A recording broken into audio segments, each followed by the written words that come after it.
Hi, my name is Dan Alban.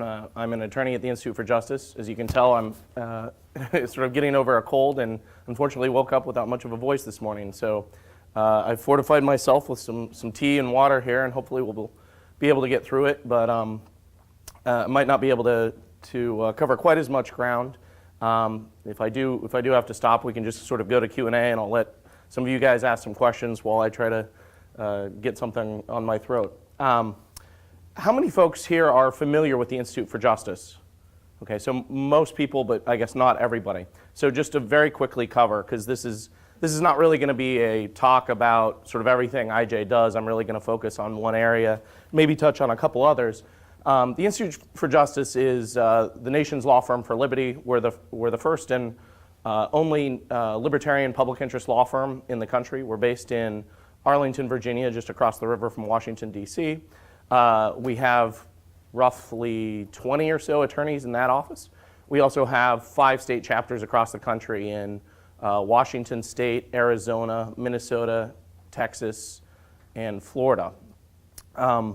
We bring constitutional challenges to government action. We sue the government. That's what we do. We sue the government in 4 main areas. We bring cases relating to economic liberty, property rights, free speech, and school choice. And today I'm mostly going to focus on sort of the economic liberty side of things, but also we'll touch a little bit on property rights and free speech. So, as was just mentioned, we won a case last Tuesday in the D.C. Circuit Court of Appeals, which is the second highest court in the country. We are challenging a nationwide licensing scheme imposed by the IRS that would have required all tax preparers who weren't otherwise an attorney, a CPA, or something the IRS calls an enrolled agent, would have forced them to take an exam, do continuing education, and essentially get permission from the IRS in order to prepare people's tax returns. This is Elmer Killian. He's my client. Is it possible to bring the lights in the front down a little bit? It's a little hard to see what's going on there. Is that possible? Can people see the sign that says like Killian Taxes? Yeah. Okay. If it is possible to bring the lights down in the front, it'd be helpful. I think they're... Anyhow, Elmer's 81 years old. He lives in Eagle, Wisconsin. There we go. And he's been preparing taxes on his dining room table for the past 30 years. He actually hangs out a literal wooden shingle in front of his house every tax season, and he takes over the dining room table, which his wife isn't a big fan of, for a month or 2 each year, and prepares people's taxes. He doesn't prepare a lot of tax returns each year. He mostly does it for his friends and neighbors. The compliance costs of the regulations that we challenge would have forced Elmer to take down a shingle and stop preparing people's tax returns. Now, he only charged $45 a return for a standard return, which is way below the market rates. But you know, Elmer's doing this for friends and neighbors, and he doesn't really want to charge a lot of money. So he's charging way less than H&R Block and the other big tax prep firms. But of course, his customers, if he had to close and go out of business, would have to find somebody else to prepare their tax returns. Or maybe they'd do it themselves. But if they went with his next cheapest competitor, they'd probably be paying at least twice as much, if not 3 or 4 times more, to get their taxes prepared. This is Sabina Loving. She's the Loving in Loving v. IRS. She lives on the south side of Chicago and, in fact, opened her Loving tax service just across the street from where she lives. And she only opened it a few years ago. It was the first building, it was the first business open in that building in the past 12 years. Most of the buildings around there are boarded up. It's a pretty impoverished neighborhood. It's pretty rough. But she decided she wanted to make a go of it, serving her local community and offering tax preparation services there. Her full-time job is actually, she's a bookkeeper. She's been doing accounting for large financial corporations for over a dozen years, has lots of experience with that sort of thing, but is not a licensed CPA. She's a certified bookkeeper. She has a master's degree, but not a CPA. The burdens imposed by the regulations that we challenge would have forced her to raise her prices and also put a serious burden on her because as you may or may not know, tax work is seasonal. Generally from sort of January to around April 15th or so is when people have the most business. And Sabina her business was seasonal as well. She'd like to hire additional people that she could supervise just during tax season. She didn't want them working all the rest of the year because she didn't have enough work for them to do. But during tax season, she wanted additional preparers to help her out.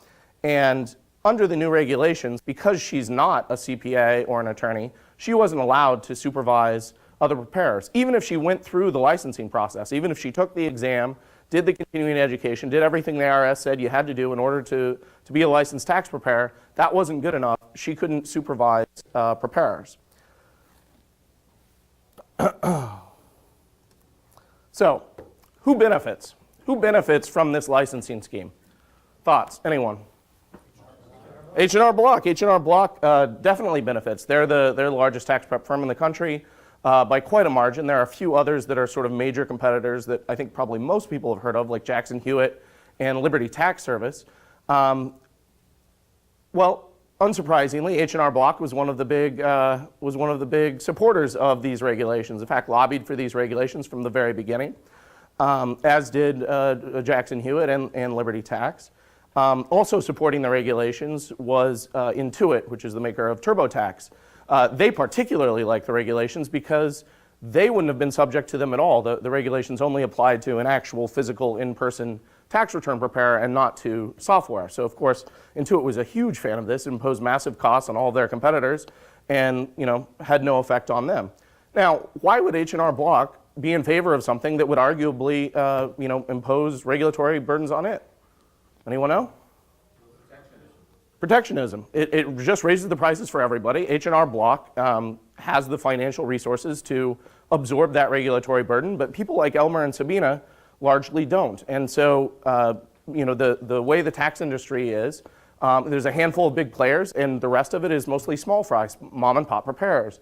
And those folks don't have the resources, by and large, to absorb the costs that would have been imposed by the regulations. Now, some of them might have been able to raise their prices, but the advantage of these small mom and pop tax preparers usually is that they can charge below what H&R Block charges. If they had to charge the same as H&R Block, there wouldn't be that sort of advantage. So that's definitely true. All of those organizations benefited. Anyone else? Who else benefited? IRS. The IRS benefited, absolutely, because the IRS wants to exercise more control over tax preparers. It doesn't like it when tax preparers interpret the tax laws in ways different from how it would like the tax laws interpreted. And while it can do audits and things like that, if it doesn't agree with how a tax preparer is prepared a return, that doesn't have the same sort of direct impact as if they just pull your ticket and say, sorry, you're not a tax preparer anymore, we're suspending your license. The fact that they took this sort of control and were able to exercise this level of power over tax preparers really called into question the ability of tax preparers to perform the services in the best interests of their clients, because essentially IRS was trying to deputize these tax preparers and make them sort of a first-line IRS agent in an ongoing audit of every taxpayer in America. Anyone else benefit that you guys can think of? Well, the licensing was actually going to be done by IRS, but you're right. The continuing education providers who were private, they're all in favor of this, of course. I don't know how much lobbying they did beforehand, but once the regulations were in place, they were very vocal defenders of the regulations, as you might expect, because their business, just boomed overnight. Suddenly, everyone in all these tax preparers had to come to them. Yes.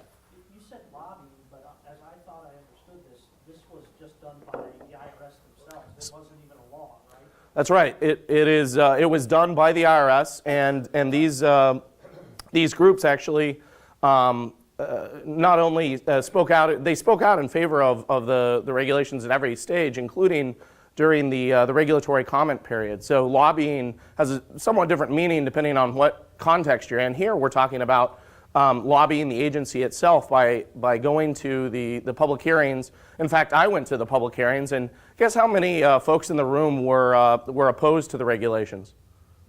One, me. Everyone else that was there was part of the industry. They showed up. They had the resources to lobby for it. They sent people to Washington, D.C., to this basement in the IRS building, and there was a public hearing. And unsurprisingly, everyone there, except for me, was in favor of those regulations. And everyone there, except for me, was connected to either H&R Block or one of the other big tax preparers or Intuit, or, and this is the one that no one's named yet, professional organizations like the AICPA, the American Institute of CPAs. They love these regulations as well because... No, absolutely not. We didn't even know them at the time. Unsurprisingly, the 350,000 independent tax preparers who prepare tax returns seasonally did not have the resources to travel to Washington, D.C. to show up and testify for these regulations. They had a major impact on their lives, but when you make a few hundred or a few $1,000s each tax season, you can't afford to spend the money on a plane ticket to go to Washington, D.C. and testify against these regs. So no, the independent tax preparers did not show up. The AICPA did though, and they were in favor of the regulations because, again, CPAs benefit when their competition has to raise their prices. And the CPAs are also the ones who wrote the exemption in the law so that if you're a CPA or an attorney, you can supervise unlicensed preparers. But if you're just a regular licensed preparer, you can't supervise anyone. So we already covered the IRS is one of the big beneficiaries, and it's sort of classic mission creep. They have a certain amount of power, and they figured, hey, tax preparers sort of fall within our purview. We can do whatever we want, and so that's what they tried to do. And here are the major beneficiaries. And when we won in the district court about a year ago, Intuit was the first group to issue a press release. They condemned the decision. H&R Block actually and TurboTax are really at odds with each other. They're major competitors, and they just have a really hostile relationship for whatever reason. And H&R Block actually called them out in a follow-up press release and said, well, of course Intuit's in favor of these. Intuit isn't subject to these regulations. But of course H&R Block is also in favor of these because H&R Block benefits from the regulations. So this is actually from the press release. H&R Block was the first group, even before the IRS, to condemn the decision that came down last week. And Bill Cobb, the CEO of H&R Block, said this: all consumers should have access to the protection that our clients receive when working with our highly trained tax professionals. What's wrong with that sentence? I mean, let's assume they are highly trained. I mean, there's some debate about how good H&R Block is, but I'm not here to slam H&R Block over the quality of their returns. That's not what I'm talking about. What is the real problem with this sentence? They do have access. Anyone who wants could go to an H&R Block before the regulations. If they wanted whatever the quality of H&R Block was, they had access. They could walk in the door of any H&R Block. What is actually missing from this sentence is sort of the follow-up, and anyone who doesn't offer exactly the same level of quality or whatever that H&R Block offers should be forced out of business. That's what's missing from this sentence. So that's just an example of how big government, and often in combination with big business, and frequently professional organizations like the AICPA or other professional groups, how they all collude together to crush the little guy. So first, just want to cover, why does big government crush the little guy? There's lots of reasons, frankly, but here's 4 of them that we encounter quite frequently. First of all, unconstrained power. If the government can act with relatively few restraints on what it can do, and the courts are deferential and don't fulfill their role as checks on either the executive or legislative branch, then that allows the government to crush the little guy. Secondly, there's mission creep and what's known as the ratchet effect. Are people familiar with mission creep and the ratchet effect, or should I explain it? So it looks like most people are familiar. Essentially, if you give someone power, they're always going to look for more power. They're going to look for ways to make themselves more important. It's the whole analogy of if you give someone a hammer, everything's going to look like a nail. Regulatory agencies, governmental bodies, there tends to be mission creep, and there's also the ratchet effect. Once they seize power, once they take control of an area, they don't give it up, and they only sort of increase from there. The third thing is regulatory capture. We sort of talked about that just now. The kind of protectionism and cronyism that goes on when you have these concentrated interests, these large corporations or professional organizations who have the resources to hire lobbyists or to hire people who are going to push the regulations. In fact, one thing I forgot to mention when I was explaining what was going on with the IRS regulations, does anyone know who wrote those regulations? Very close. The IRS wrote the regulations, but they did so under the supervision of a senior IRS official named Mark Ernst. Does anyone know who Mark Ernst is? It's a good guess. Not true. He's not related to Ernst & Young, but he is the former CEO of H&R Block. He left H&R Block, went to the IRS, wrote regulations that favor H&R Block, and that is exactly how things work. Surprisingly, Elmer Killian wasn't getting offered positions as a senior administrator at the IRS. Finally, one of the reasons the big government crushes the little guy is because the little guy is often easy pickings. They often don't have the resources to fight back. Lawyers are expensive unless you happen to be represented by the Institute for Justice. We don't charge our clients any money. We represent them pro bono.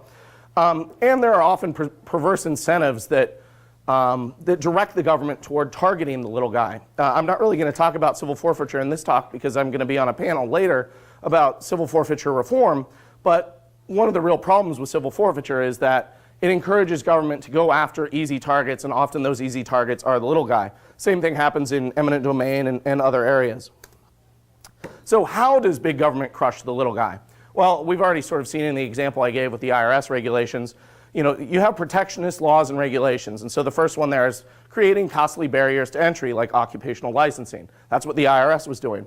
But sometimes these things can be even more obvious and even more pernicious. There can be just sort of explicitly anti-competitive laws that either make it illegal to compete directly or say, well, you can't compete within so many feet of your competitors, or all sorts of things. Or you can't charge lower than X price because somehow that's going to endanger a competitor that deserves protection. Property rights abuses are a way that big government crushes the little guy. I'll talk a little bit about eminent domain abuse if we have time. I'm not going to talk about forfeiture abuse in this talk, but if you come back, there's a panel at 5:30, and we're going to talk about forfeiture. And a third way, and again, this is not a comprehensive list, this is just things we encounter at the Institute for Justice. Big government crushes the little guy by suppressing dissent. If you have something to say in opposition to what the government's doing, or something that maybe the government isn't too wild about, like raw milk or some other sort of controversial or edgy topic that the government wants to kind of control speech about, frequently it will impose speech restrictions. So first we're going to talk about economic liberty versus protectionism and crony capitalism. Economic liberty is just the right to earn a living free from arbitrary government interference, and protectionism and crony capitalism are typically ways that, or are typically threats to economic liberty. So the typical model that people, I think of, at least sort of out in mainstream America, is they think about big government versus big business. But I don't think that model's right. I mean, in some cases, yes, big government is trying to crush big business. But very frequently, as this cartoon sort of illustrates, big government and big business, big business will sometimes complain about big government, but at a certain point, it starts to ask for help and tries to get big government on its side. I found this chart on the internet, this sort of Venn diagram. I thought it was sort of interesting about what Tea Party folks think and what Occupy Wall Street thinks. They're both sort of protesting about one entity having too much power. The Tea Party is protesting how the government has way too much power, and Occupy Wall Street's protesting how corporations have too much power. But I think actually a better way to look at it is sort of what's in the center there, the overlap in the Venn diagram, that large corporations lobby the government for special favors, and they use those special favors to exclude competition and get laws passed that are favorable to large corporations. So one of the big problems is rent seeking. Are folks familiar with rent seeking? Okay, so some people are, it looks like some people aren't. There's sort of a technical definition of rent seeking, which is spending wealth to lobby the government for benefits that increase one's wealth without creating overall wealth. But sort of the simpler version that I kind of like was that picture of the pie there. It's asking the government to give you a bigger slice of the pie without yourself trying to expand the size of the pie. What that means is rent seeking is zero sum. Necessarily, any benefits that you get are coming at the expense of somebody else. Now that somebody else is going to vary depending on what kind of benefits you're getting. Sometimes the people who are going to be harmed are going to be taxpayers because they're subsidizing something you're doing. Sometimes it's going to be consumers because there's going to be less competition and they're going to have to pay higher prices. Sometimes it's going to be your competitors because maybe they're forced out of business or they get less business from consumers. And one of the major sort of pernicious effects that leads to protectionism and crony capitalism is the problem of dispersed costs versus concentrated benefits. This is sort of quite closely connected to rent seeking. If everyone in this room gave me $5, you guys would each only be out $5, but I would have quite an impressive sum of money.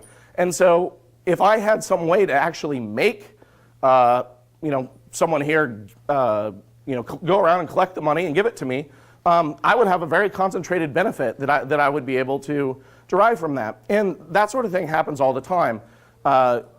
H&R Block has a strong concentrated interest.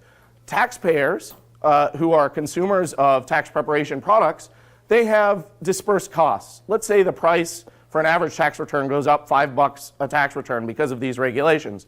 Most people are not going to get on a plane and fly to Washington, D.C. and testify against these regulations because it's going to raise the cost of their tax return by $5. You better believe H&R Block is going to be hiring the best lobbyists they can afford, sending them in to petition the IRS to pass these regulations. That's exactly the problem. So one of the ways that this manifests itself is in occupational licensing. Occupational licensing is essentially when you have to get a permission slip from the government in order to work. Here's an example of occupational licensing. There's hair braiding is a common area that IJ litigates in. If somebody braids hair for free, of course, that's perfectly legal. But if they charge money for it, then suddenly in at least some states, they start being subject to a variety of occupational licensing regulations. And in actually quite a few states, they try to regulate hair braiders as cosmetologists, which is one of the more heavily licensed professions. So folks would have to go through 1,600 hours of training or 1,200 hours of training in cosmetology, which actually has nothing to do with African hair braiding, which is all natural. And they learn a whole bunch of skills that are totally irrelevant. It would be like me requiring somebody to get a major, to go through a major in economics, get a degree in economics in order to work in my kitchen at my restaurant. Those two things don't have anything to do with each other, but nonetheless, they often get conflated. It's a nationwide problem, and it's a problem that's been growing in recent years. In the 1950s, only 1 in 20 people had to get permission from the government in order to earn a living in their favorite occupation. Now it's almost 1 in 3. This is really growing, and it's really imposing a serious burden on the economy and on the ability of small businesses and entrepreneurs to make a living and to create wealth for society. But you might think, hey, maybe this is for good reason. Maybe we're getting lots of benefits from these extra occupational licensing regulations. Well, IJ took a look at this. We commissioned a study. It was called License to Work. We did a nationwide study of licensing requirements for 102 low to moderate income occupations. So we weren't looking at things like doctors and lawyers. We were looking at things like cosmetologists. And we found that the average burden imposed by regulations across all of these 102 occupations in all 50 states was $209 in fees annually, 1 exam, and 9 months of education and training. Now that's nothing to sneeze at. And especially for free staters, I think this is something significant that probably comes up. Usually these licenses are specific to a state. So if you want to move to another state, maybe they'll have something where they'll waive you in, but maybe they won't. And it can impose a real barrier to your ability to move somewhere else and work, because every time you move, you might have to go through this whole process all over again and waste a lot of time and money just so you can earn a living. Here's how absurd some of these things are. This is a comparison of licensing requirements between EMTs, emergency medical technicians, paramedics, and cosmetologists. As we all know, cosmetologists are engaged in life-saving activities on a daily basis, and if they made any sort of wrong mistake, if they put the wrong color in your hair, your life could be threatened. And that's why they are typically required to have over 10 times more training than EMTs. In fact, of the 102 occupations that we looked at, 66 of them actually require more training and a higher burden than EMTs. That should cause you to have a lot of suspicion about what's going on with occupational licensing. Need more regulation on EMTs. That could be one response, I suppose. We have these underregulated EMTs, these rogue EMTs that are just running around doing crazy things. All right, so pop quiz. Which of the 102 occupations that we studied, and I know you don't have a list in front of you, so it's a little unfair, but which of those occupations has the most burdensome licensing requirements? Surely, if these occupational licensing requirements are rational, then something pretty serious, maybe even more serious than EMTs, would be the most heavily regulated industry. Teachers is actually, I think some elementary school, or actually pre-elementary school teachers, they came in second, so that's an excellent guess. Home appraisers? Home appraisers, no. Electricians, no. Electricians, sorry, that has way too much to do with health and safety than the occupation we're looking at. Undertakers, funeral directors, those are all good guesses, but none of them are correct. The most heavily regulated occupation in terms of the number of hours is interior designer, of course.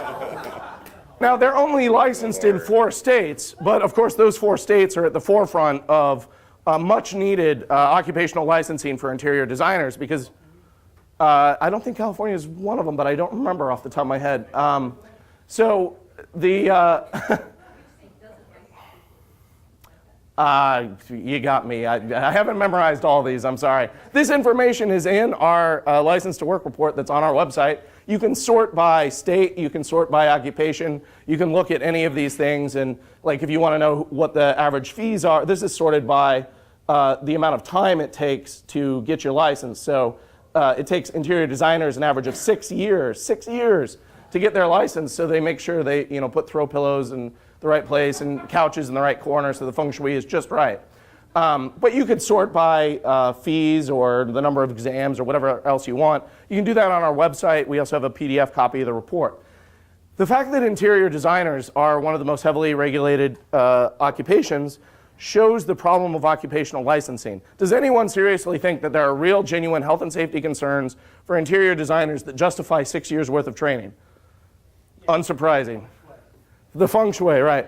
So that's difficult to account for, and I'll just have to cede that argument. Nonetheless, the real reason is that the trade associations, the professional associations for interior designers have been lobbying for years, have finally gotten a toehold in a handful of states, and they're trying to push out competitors. And so if you're an interior designer, you don't want other interior designers out there, because frankly, anyone can put a throw pillow in a certain place. Anyone can, use their artistic vision to figure out how to design the interior of a room.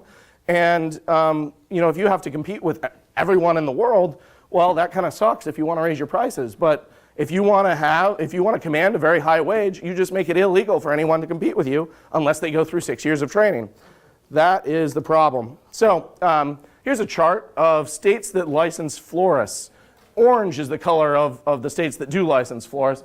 Oh, look, it's just Louisiana. Funny thing that, now think about that, interior design is pretty ridiculous, but think about licensing florists. What is the possible health and safety concern with licensing florists? Anyone have any thoughts? Possible poison flowers. Possible poison flowers, absolutely. Contaminated dirt. Contaminated dirt is an actual correct answer that was argued by the state of Louisiana as a reason that we need to license florists. Anyone want to guess whether contaminated dirt was part of the exam or education that was required for licensed florists? Anyone want to guess whether poisonous flowers was on the exam? Pardon me? Dangerous aphids. I don't think they argued that, but they certainly could have. Thorns was another thing they said. Well, roses have thorns, and you could really hurt yourself severely. Of course, that was not tested either. This is how things work to get to become a licensed florist in Louisiana. You had to actually go to a live exam where you were judged by a panel of judges. These judges, I'm not kidding. These judges, they're of course neutral folks who have no interest in this, right? No, they are other florists who are already licensed in the state of Louisiana who will be your future competitors if they issue you a license. So they give you a collection of flowers, and they say, produce some floral arrangements, and we'll grade them. So that's what you have to do, and they have to give you a passing grade in order for you to become a licensed florist. Anyone want to guess how difficult it is to? You probably already know. You've got. Yeah, I think what was it, 36% pass and everybody else failed? The number was something very close to that, and in fact, the passage rate was quite a bit lower than the bar passage rate for the state of Louisiana. So IJ's strategic research team actually commissioned a study. There are apparently these floral judging competitions. It's not uncommon to just get florists to judge arrangements. And I guess if you win one of these, maybe that's something you can brag about to your customers. So we hired some of the same people who sit on these judging panels, and we asked them to judge a set of floral arrangements. What we didn't tell them is 20 of the arrangements were from licensed Louisiana florists, and 20 were from unlicensed Texas florists. They couldn't tell the difference. They had no idea. They rated them exactly the same, despite being, the distinction between licensed and unlicensed. So since we're here in New Hampshire, I figured I'd tell you how New Hampshire did. It only regulates 34 out of 102 of the occupations we looked at, and it's only the 43rd most extensively and onerously licensed state. However, it does have the 28th most burdensome licensing laws, so just below average, above average, depending on which way you're looking at it, but not exactly stellar figures. One of the sort of weird things is New Hampshire is one of only 5 states to license shampooers. Why? I don't know, but apparently the good folks of New Hampshire and the legislature of New Hampshire in its infinite wisdom has determined that there is some health and safety threat to having your hair shampooed by an unlicensed shampooer. We already talked about EMTs a little bit, but I mean, here are some professions at the bottom that take way, way, way more time to get licensed in than being an EMT. EMTs typically just have 26 days of training, whereas licensed cosmetologists, barbers, massage therapists, skin care specialists, and manicurists all have way, way more training. The divorce between reality and these licensing regulations is pretty striking, and I think this demonstrates the absurdity of what's going on here. This is entirely protectionist. It's not about protecting people, public health and safety. There's also explicitly anti-competitive laws. I don't have time to go into a lot of detail about some of these laws, and some are just sort of obvious, but I'll cover a couple that IJ's encountered in some cases. First of all, food truck proximity restrictions. IJ's been litigating food truck cases for 2 or 3 years now, and we've encountered these proximity restrictions based solely on how close you are to a restaurant that you're competing with. So the city of El Paso actually had a 1,500-foot restriction. You cannot operate a food truck within 1,500 feet of a restaurant in El Paso. That made it impossible to actually operate a food truck within the city limits of El Paso. This is a similar map of downtown Chicago. Chicago has a 200-foot mobile food ban. And if you map out every restaurant, you put a 200-foot restriction around it, you end up with a map that looks like this, which makes it very difficult to comply with Chicago's food truck laws. Now, some people say, well, isn't there some, maybe Chicago will say stuff about, well, there's congestion or there's litter or there's other things associated with food trucks. Well, that may well be. There might be congestion or litter or other things associated with food trucks. But why would restricting them from operating within 200 feet of a restaurant have anything to do with fixing those potential problems? It wouldn't. This is an explicitly protectionist regulation. Similarly, we've sued a lot of cities over minimum fare regulations. They try to, they don't try to, they in fact do, set a minimum price that sedan services or limo services can offer. And the entire justification is to protect the taxi industry because the taxi industry, of course, desperately needs protection from mom and pop sedan and limo drivers. But all minimum fare requirement, and of course these public utilities commissions say, oh, well, we're doing this to protect consumers from fly-by-night operators, et cetera. But all they're protecting consumers from is low prices. Protecting consumers from low prices is explicit protectionism. It has absolutely nothing to do with protecting health and safety or anything like that that might be a legitimate government interest. And so For example, in Nashville, it was illegal to charge less than $40 a ride, and naturally that was way more than it cost to get a taxi ride to the airport. So this was essentially making it very difficult to operate a limo or sedan company in Nashville. We sued, we went to trial. We actually had a jury trial. It was IJ's first ever jury trial. We lost our first ever jury trial, but we got so much press and made them look so ridiculous that there was a lot of pressure, and eventually, actually just a few weeks ago, the city council rewrote the law, and they didn't completely eliminate the minimum fare, but they dropped it so low that it doesn't matter anymore. I think it's like $9, which, frankly, if you take a taxi very far, it's going to cost you at least that much. So sometimes we win in the court of public opinion when we can't win in the court of law, and the Nashville case is an example of that. How are we doing on time? I'm not sure where we're at. You really don't have a problem because the person who's speaking next didn't show up. Oh, okay. Sweet. Captive audience. So let's talk a little bit about eminent domain. Eminent domain is an eminent domain abuse is something that really victimizes the vulnerable. Unsurprisingly, when cities or counties or whatever the governmental authority is decide to exercise eminent domain, they don't go after rich people's houses. They don't go after large corporate businesses or stores or big box stores. Instead, they tend to go after folks who can't defend themselves. And they tend to do that on behalf of the rich and powerful. Now, the justification they use for this typically is, well, we need to generate more taxes. And, if this person has to move out of their house so we can put a big box store there, and that generates more taxes for us, well, that's all legitimate. But, and they characterize this as being part of the public good. They say, hey, the public good is increasing our coffers, increasing how much tax dollars the city brings in. And if that means we have to tear down a few people's houses, then so be it. We'll put in big box stores or something else that's going to generate a lot of tax revenue. And hey, why not? Well, as I mentioned, it's the wealthy and the powerful who tend to benefit from eminent domain. And Donald Trump is actually a classic example of someone who's repeatedly benefited from eminent domain abuse. One of IJ's very first cases, I think it is actually our very first eminent domain case, was fighting Donald Trump and the Trump Casino on behalf of this lady, Vera Koken, in Atlantic City, New Jersey. That's her house. It's right across the street from the Trump Plaza Hotel. And so he wanted to take her property, and does anyone know what he wanted to turn it into? Very close. He wanted it to be reserved for limo pickup and parking. So it was an area where you could pull up your limo and load and unload.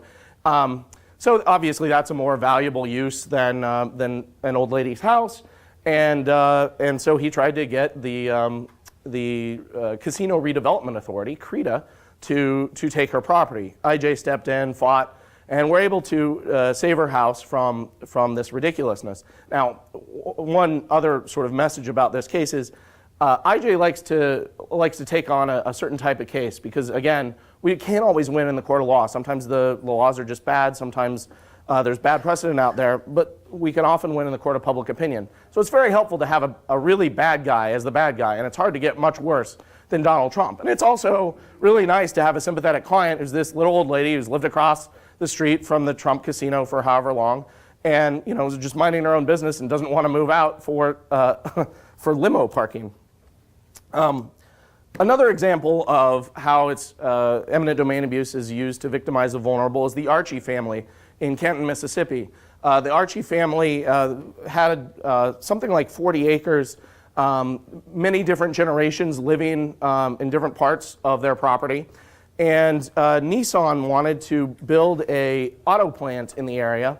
And although they didn't actually need the Archie's property, they wanted the property so they could build a second access road in order to reach the plant. The Archie family, of course, didn't want to give up their property. This has been in the family dating back to the Reconstruction era, actually. And this was a place where they all could sort of live together on their own property. It was very important to them.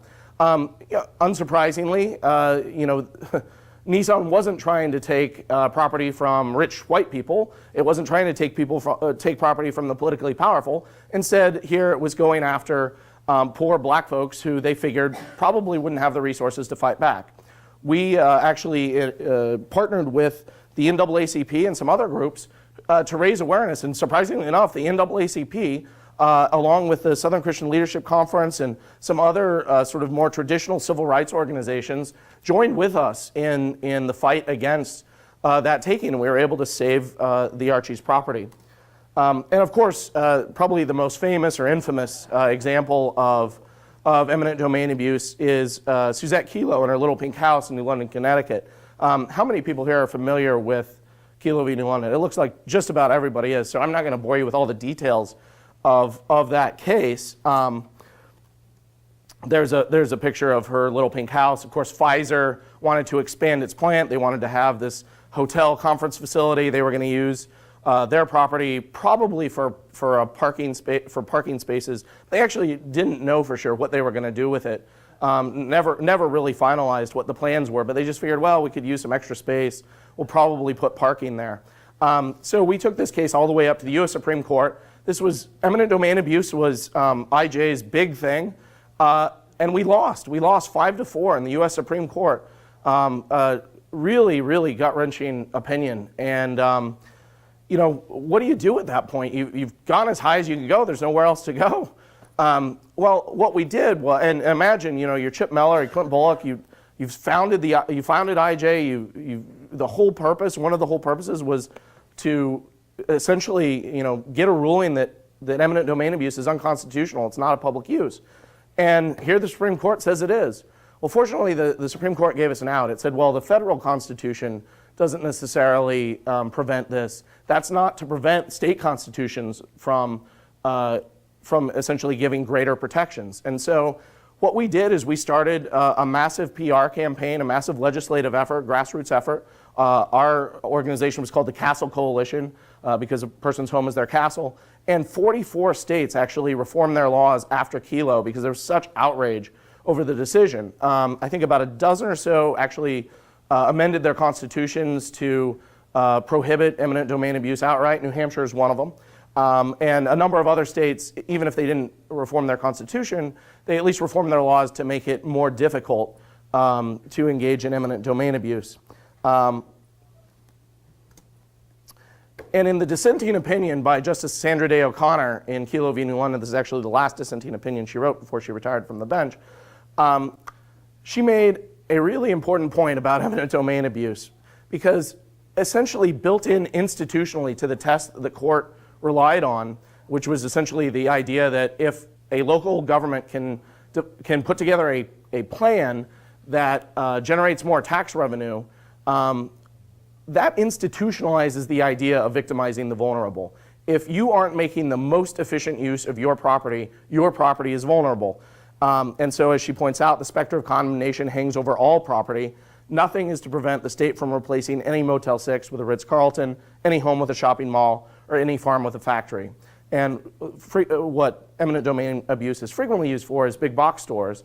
And imagine trying to show that there's almost no property out there that can show it produces more tax revenue than a big box store like a Walmart or a Best Buy or something like that. It's just they generate lots of tax dollars. And if that's the standard you use, you're essentially saying, screw you, little guy, we're going to hand over your property to the big corporations.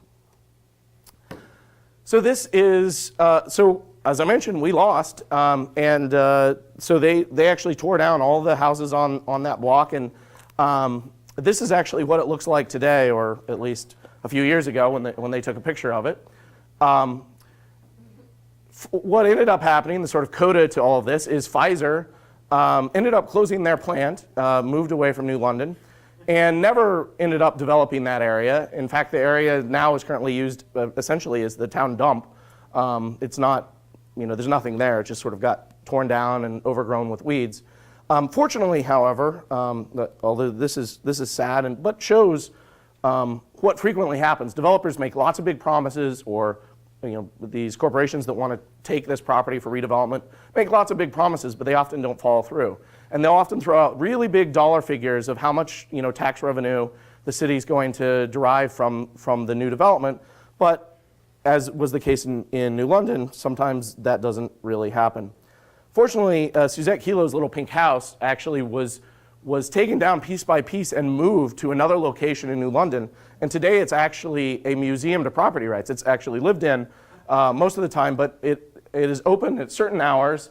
And you can see on the front there, it says the Kilo House, and there's a little plaque down in the front about the Kilo decision and about kind of how the role this little house played in one of the most important property rights decisions coming out of the Supreme Court.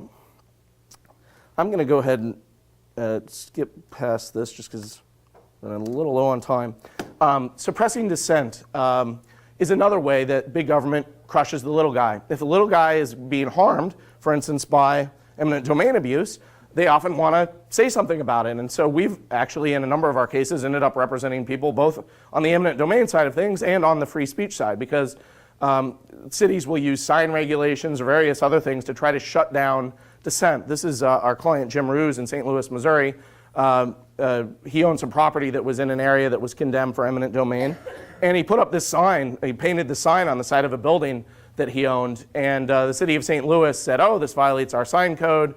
You have to take this down. And he's like, no, it's political speech. Like, I'm directly protesting the action that you're taking to take away my property. And there's no more effective way to do it than to put the sign on the property that you are taking. And we actually, won not just the federal district court, but in the Court of Appeals in the Eighth Circuit. This is another example of that. It's actually a case that we're currently litigating. The Central Radio Company in Norfolk, Virginia, was subject to an eminent domain action because Old Dominion University wanted to expand. And so Bob Wilson, the owner of Central Radio, put up this big banner. I don't know if you can see it very well.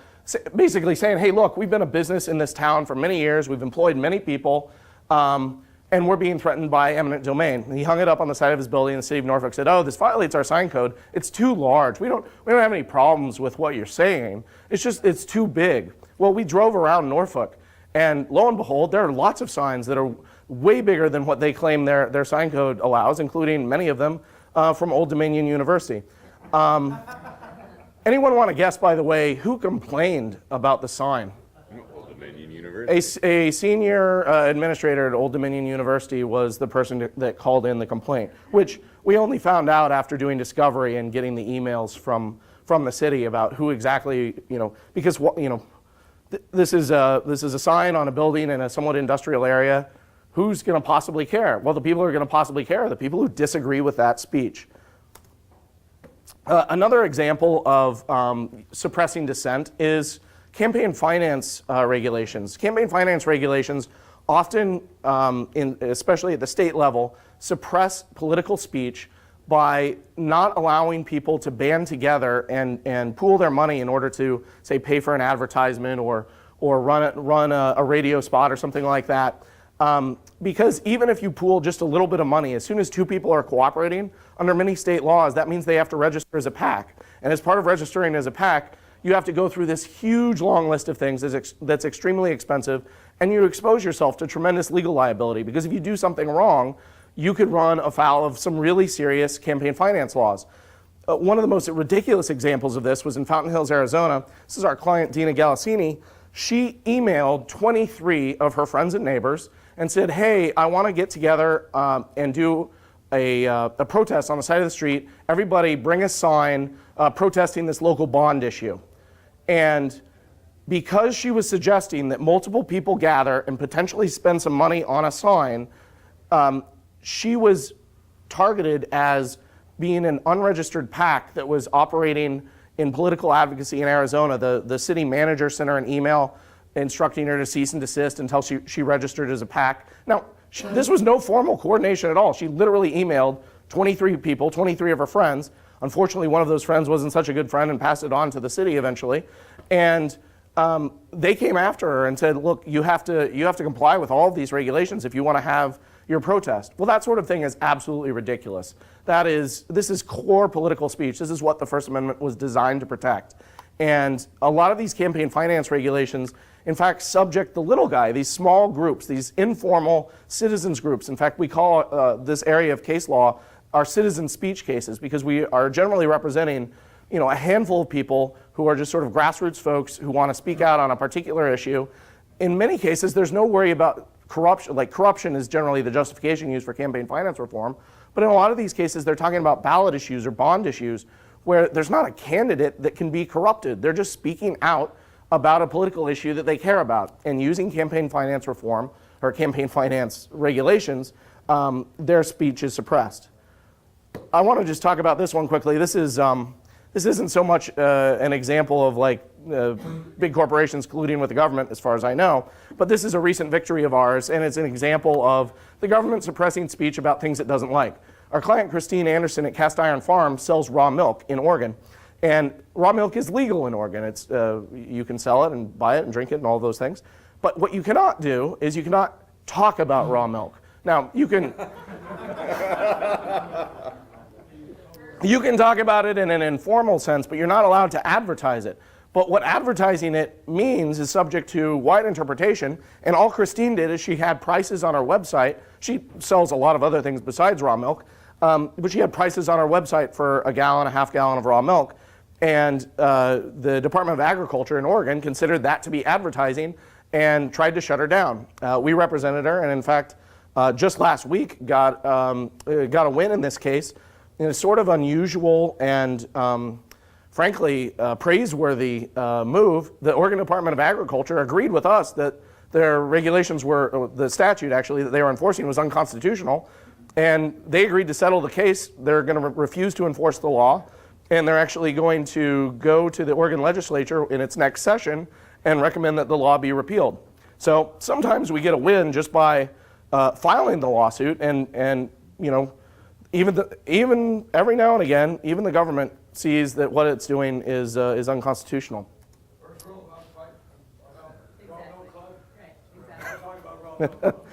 That's what they wanted, yes, that's what they wanted. This is another example of disfavored speech. So is anyone familiar with John Rosemond? Has anyone read his column? He's actually America's most, I think his longest running syndicated columnist. He's a psychologist in North Carolina, and he writes a column about sort of psychology issues related to families and parenting and that kind of things. And he's kind of an old-fashioned sort of guy. He's kind of a disciplinarian, and so not everybody agrees with him on issues like child rearing or parenting or those sorts of things. So this is pretty bizarre, but the psychology board in Kentucky sent him a cease and desist letter from practicing psychology in Kentucky because one of their board members read one of his columns that was syndicated and printed in a Kentucky paper, and they disliked it. They didn't like the advice he was giving about how to deal with a rebellious teenager. And so they decided to treat him as though he was practicing psychology in the state of Kentucky, even though he was in North Carolina. That's where he wrote his column from.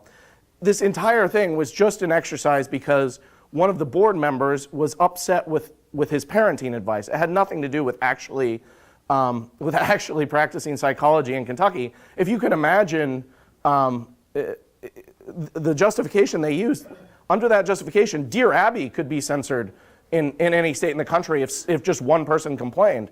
It's an utterly outrageous and ridiculous position that Kentucky took, and they started backpedaling almost immediately as soon as we filed the lawsuit.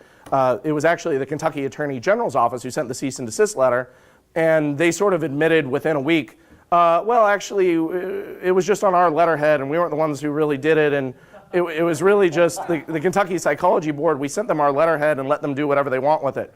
It's like, really? That's your defense? You just let them do anything? Oh. Exactly. So finally, how can the little guy fight back, and what you guys can do to help?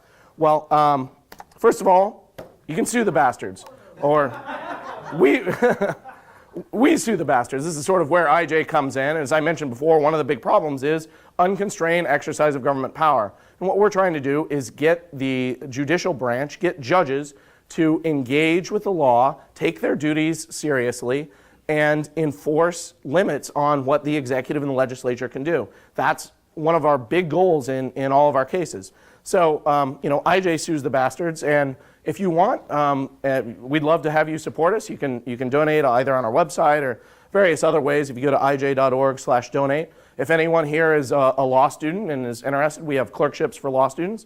We have internships available for undergrads. But there's more ways that you can get involved. You can also shame the bastards. Shaming the bastards can often be quite effective. And we just, earlier this month, launched a new activism project called Liberty in Action, where we're trying to generate a lot more sort of grassroots dissent over these types of regulations. And this sort of came out of our Castle Coalition that was sort of the post-Kelo reaction where we got 44 states to change their laws. And during the course of that, we saved over 16,000 homes and businesses through these activism projects.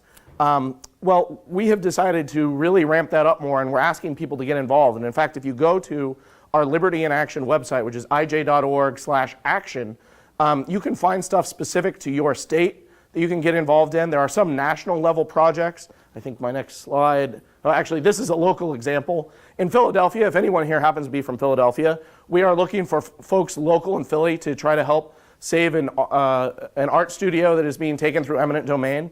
The incompetent bureaucrats actually only condemned 2 of the 3 lots that the art studio is on. So it's not really clear what they're going to do about that. But in the meantime, we're looking for activists to help get involved in Philadelphia. So that's an example of sort of a local project. We also have a national petition on civil forfeiture reform. We're asking people to sign a nationwide petition, and we're proposing legislative reforms at both the state and national levels in civil forfeiture. Here's some information on IJ and how you can get further involved. First of all, our Liberty in Action URL is ij.org/action. You can also follow us on Facebook, Twitter, and YouTube. I'm going to go ahead and open it up for questions, so fire away. Wait till the mic gets. Oh, yeah. I heard somebody's. Yes. No, I got the issue.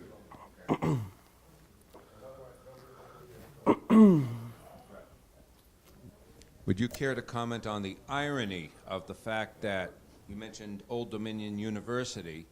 The irony in the Kelo case was one of the proponents of the Pfizer taking was the president of Connecticut College. And it sounds like a coincidence, but would you care to comment on that irony? I don't know anything about any connection between those two things. I will say that one of the other things that was particularly galling about the Kelo case was that the City of New London actually handed their eminent domain power over to a group called the New London Economic Development Authority or something like that. I forget their exact name. Development Commission, was it NLDC? Development Corporation. It was a sort of quasi-private, quasi-public organization. And the head of that group was married to a vice president at Pfizer. And Pfizer was the one that was acquiring the property. So you can sort of draw the lines and connect the dots on your own. Yes?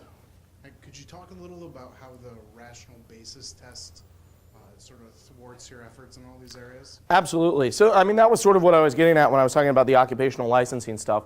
Essentially, the courts find some rights to be real rights, things like free speech or in some cases, in some areas, parts of the Fourth Amendment. If there's a restriction on those, and really free speech is the one that's most protected, in some cases they'll apply sort of a heightened scrutiny standard where the government really has to show that it absolutely, there's no other way to achieve whatever its legitimate ends are, and that those ends are critically important. That's not the case with respect to things like economic liberty and property rights. Instead, all the government has to show under existing Supreme Court precedent in order to impose regulations that infringe on economic liberty or property rights is that it is rationally related to a legitimate government interest. So the typical legitimate government interest, at least at the state level, is ensuring public health and safety, or sometimes it's phrased differently as like public health, safety, morals, welfare, da-da-da-da-da. There can be a long list of things, which it's considered the police power of the state to have the power to make sure that there aren't things going on that endanger the public health and safety. So what we have to do in our cases in the areas of economic liberty and property rights is we have to fight under that standard, this rational basis standard. We have to show there is no rational basis for what the government is doing, that in fact, not only has the government not offered a rational basis, but that the, not only has the government not offered a rational basis, but there simply is none out there, because some really bad Supreme Court case law from quite a while ago suggests that if the judge can conceive of a rational basis for a regulation, even if it wasn't actually offered or argued by the government, then he should still uphold the regulations. It's a highly deferential standard. It's very difficult to litigate under that standard. And we're doing our best to essentially undermine the rational basis test. We don't think there should be tiered scrutiny based on rights. We don't think some rights should receive high scrutiny and some rights should only receive rational basis scrutiny. And instead, we're trying to scrap that entire paradigm and say, look, judges have to engage with the facts. You have to look at what the actual basis is for the regulations. If they're passed for protectionist reasons, you should strike them, and there are no legitimate public health and safety concerns, you should strike them down. We actually have developed a circuit split right now. There's two circuits, two federal circuit courts, which is the second highest level below the US Supreme Court, that have held that protectionism is not a legitimate government interest. Believe it or not, there is one circuit, the 10th Circuit, which is sort of in the middle of the country, Oklahoma and some states around there, has held that protectionism is a legitimate government interest. All these cases were coffin cases. We are challenging regulations over the sales of caskets. They were trying to require that only funeral directors could sell caskets. Now, a casket's just a box. These weren't folks who were providing full funeral services. They were just offering the casket for sale. And in two of these cases, the federal courts were with us. In the third case, Powers, the court actually concluded its opinion by saying, while baseball may be the favored pastime of the citizenry, handing out special favors to special interests is the favored pastime of legislators, and apparently thought that was A-OK because they rubber stamped that sucker, and so we have a circuit split that eventually may go up to the U.S. Supreme Court. So is that justification exclusive of the tax revenue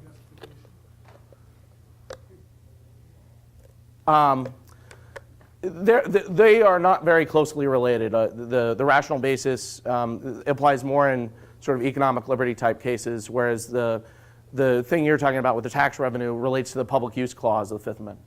So there was a question here in the middle, sir or ma'am. This is more of a comment. So I was sort of floored when you showed the licensing requirements that New Hampshire has, but maybe one of the differences between New Hampshire and maybe almost every other state in the union is I'm going to turn to the room and say, do we have any state reps in the room that would care to repeal any of those laws? Because this has happened already in this state. So the more we know about these things, the more we can do stuff about this. And if any of those state reps are here, or even if they're not, you can go to our website. You can sort all of these licensing things by state, so you can see exactly which occupations are licensed in New Hampshire, exactly what the requirements are. You can see all the ones that require much more burdensome licensing requirements than EMTs, for example. Because I want a professional to shampoo my hair. I mean, come on. Naturally, I mean, don't we all? And everyone wants a gold-plated tax preparer, right? And everyone's willing to pay for that. Any other questions? Oh, I have some materials to hand out if anyone wants some. We have stuff related to our Liberty in Action and also stickers and doodads. My colleague, Clark Neely, just wrote a book called Terms of Engagement that's about this issue of judicial engagement and how judges need to fulfill their actual constitutional duty. And I have some flyers about that. I have some flyers about our food trucks, and I also have some postcards and flyers about our Liberty in Action group. So if you want a Liberty in Action sticker, if you want to join with IJ, you can sign up online at ij.org/action, and feel free to pick up. These are like little stickers you can put in your car or in a window or something like that. So thank you all very much. I appreciate it, and I'm available for questions if anyone has any.